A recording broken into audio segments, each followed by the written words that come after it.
இந்த சனி பகவான் 7ஆம் இடத்துல இருக்கின்ற இந்த 2.5 வருடமும் எதை செய்தால் அவர் பாசிட்டிவாக நம்ம அந்த சக்தியை பயன்படுத்திக்கலாம்.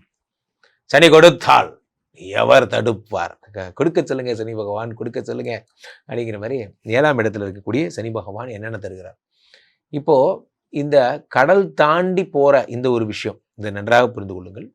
இதைத்தான் நீங்க பண்ணணும். இப்போ ஒரு சிகப்பு கலர் சிகப்பு சந்தனத்துல ஒரு அரச மர இலை, அந்த அரச மர இலை ஹார்ட்டின் மாதிரி இருக்கும்.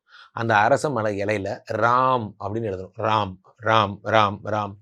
அந்த அரச மர இலையில ராம் ராம்னு சிகப்பு சந்தனத்தில் எழுதி அந்த அரச இலையெல்லாம் கட்டி ஆஞ்சநேயர் கழுத்தில் மாலையை போட்டுடணும். அப்புறம் அந்த மாலையை கட்டி கடலில் போட்டால் பெஸ்ட்டு.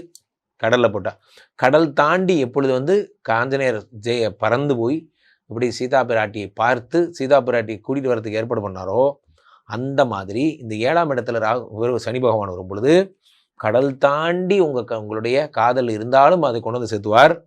அதே மாதிரி ரெண்டாவது விஷயம் என்ன, 7ஆம் இடத்து சனி பகவான் உங்களுக்கு நல்ல பார்ட்னர்ஷிப்பையும் காதலையும் தாம்பத்தியத்தையும் உருவாக்குவார்.